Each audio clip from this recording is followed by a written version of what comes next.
Welcome to Wisdom Teachings with Dr. Amanda Love. Today's topic, more than enough. More than enough. Feeling like we are not enough is the most pervasive of human wounds. It is a cloak that nearly all of us wear. A deep sense of inadequacy, unworthiness, and unlovability. Our biggest fear is that we are not lovable and that who we are is not valuable. Because of this, we seek outside of ourselves for significance and love, thinking that it must be elsewhere, that it must be something that we need to earn, achieve, or somehow otherwise get. This patterning and our belief in our unlovability interferes more with the expression of ourselves than anything else does. It is our biggest roadblock to fulfillment, health, and well-being. It stops us in our tracks, keeps us in our comfort zone, and allows us to think small, live small, and keep a certain distance from ourselves and others. We have all learned strategies to cope or manage with the sense of fundamentally being not enough. So much so that you might not even recognize the not enough story playing in the background of your psyche. Some people learn to achieve, do, and accomplish in order to not hear that voice of not enough. Others learn to give as much as possible to others, hoping that their not enoughness won't be seen in the flurry of doing for others. Other strategies include distracting ourselves with whatever we can find to distract ourselves with, leaving our body and living up in our heads or far away in the stars, creating or maintaining unaligned relationships, and or distancing ourselves from life and others.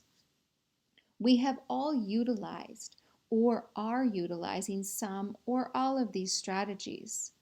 Without doing so, life would be unimaginably hard. Yet there is a cost to these strategies, which is that we never get to really just be or relax as ourselves. This keeps us exhausted, and the fulfillment of the moment and the sweetness of life never seem to arrive. It often feels like they are somewhere other than where we are. If we can just keep up our strategies, then we will get there. We can see it on the horizon, even taste it, but it always seems like it's just right out of our reach. Never being able to surrender to and feel the not enoughness, we keep at our strategies, convinced we will arrive in bliss, yet bliss can't get in. It can't reach us or touch us because it is a completely different frequency than what we are currently constituting ourselves as. We can't see how we are keeping it all at bay. We just believe that we are almost there, while continuing to convince ourselves that there is somewhere else that we can get to. The thing is, there's not. So that idea that we have in our mind stays just that, an idea of fulfillment, bliss, and well-being that we continually chase and almost just touch, but never live. Inside of every wound, there is a gift. In fact, the entire spiritual journey is moving from wound into the gift of whatever that wound gives us. It's seeing how we couldn't be who we are and share what we do without that wound. However, we can't always just jump right into the gift from the wounded place. There's learning involved before we can resolve, come to peace, and give the gift that that wound gave us. Even though most of us know conceptually that we are enough, many have not embodied it. If we had, we would be living an incredibly self-empowered life, which we are not. Rather, we live constricted by our inner fears of expressing ourselves, of being not accepted by others, of not being able to make it, of not deserving, of being judged, cast out, separated, and of being left alone.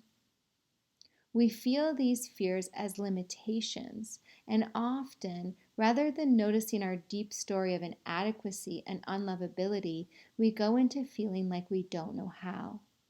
We think if we just knew the how or the what of our next step or steps, then everything would be clear and we would feel better. Not knowing how or what is our biggest excuse, if you will, to not move into our expression, power, and worth. It's how we avoid, deny, or escape the feelings of not enoughness. The first step in any transformational process is courage. That means courage to feel not enough rather than stuff it down or pretend that it's not there. Without acknowledging and feeling not enough, we don't have the energy, fuel, or momentum to take new actions. This is why we frequently feel like we don't know how or what.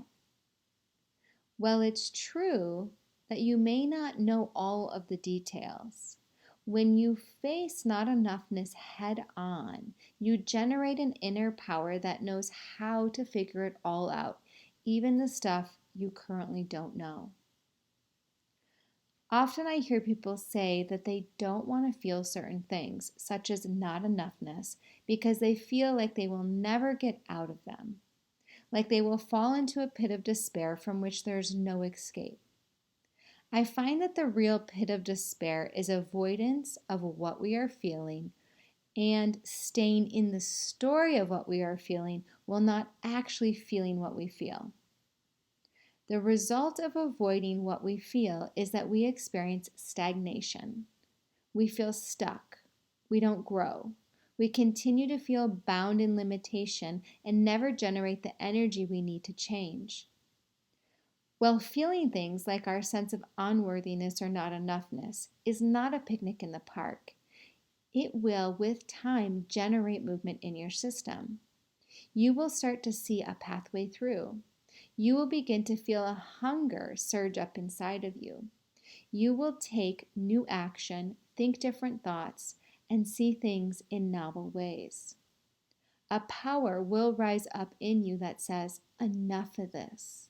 I am enough. I do deserve. I do matter.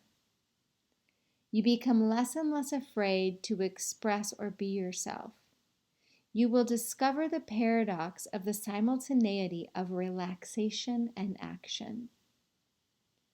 The gift in having the courage to face, feel, and transform is that you give what you learn. The world needs the gift of you. No one else can be the specific frequency or flavor that you are. Your flair is perfectly as it should be. None is better or worse. Moving that knowing from concept into embodiment is the missing link. To surrender to who you are, just as you are, perceived inadequacies and all, everything included, is when you truly become a channel for all that you are here to be.